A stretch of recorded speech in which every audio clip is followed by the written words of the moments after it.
Okay, so now we are ready to start something very important as far as all these things go. Okay, what we've understood is that in order for there to be a current, we need a voltage, we need some potential difference. Okay, so if I were to have a simple circuit like this, for instance, what we know is that the amount of current is going to depend on the voltage difference. So we know that current is proportional to delta V, the voltage difference. Okay, in fact, what we understand is that for most materials, okay, we are going to call these things ohmic materials. Okay, for most materials, or rather, I shouldn't say most. I said there are materials for which the I is directly proportional to delta V in such a way that if you double the voltage, the current will increase, and so on and so forth. So there's a linear relationship, and we write that as delta V equals R times I. Okay, actually we'll also write this IR, and we'll get used to that. Okay, so delta V is equal to RI. This R is the proportionality constant. It has a value, it's called the resistance of the material. Okay, so what we know is that every device has some kind of resistance. Now, if this resistance is constant with current or voltage, then what we know is that if we were to graph, say for instance, the value of the,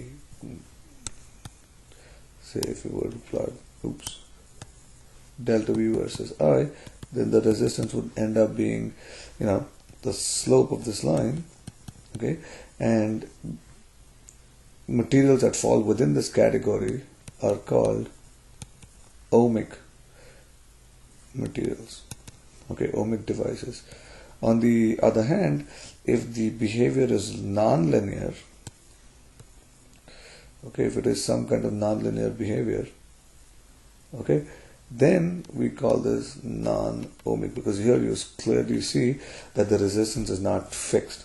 Okay, now in this chapter we're going to only worry about ohmic devices where the resistance is fixed, and we will use our extremely important law, delta V equals IR, called Ohm's law, and we measure R, the resistance,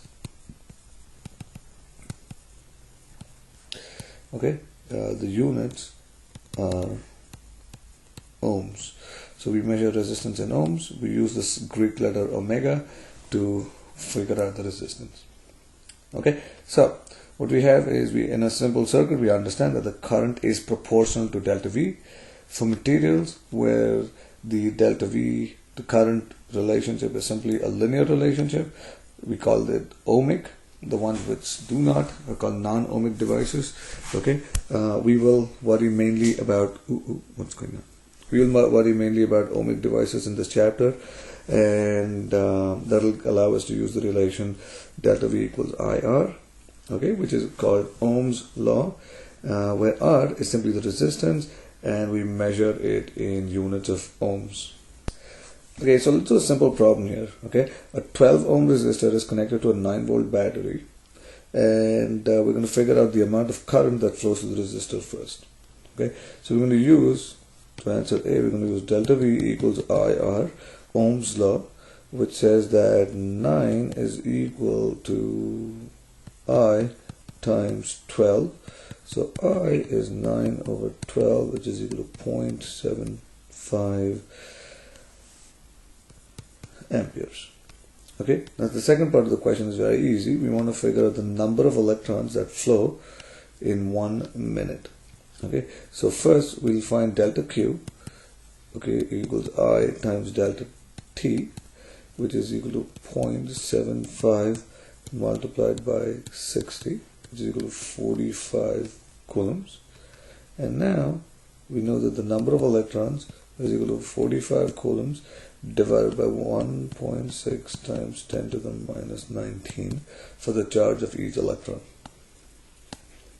So this ends up being 2.8125 times 10 to the 20. Okay, so these many electrons pass through the device. So I think so far everything's in easy.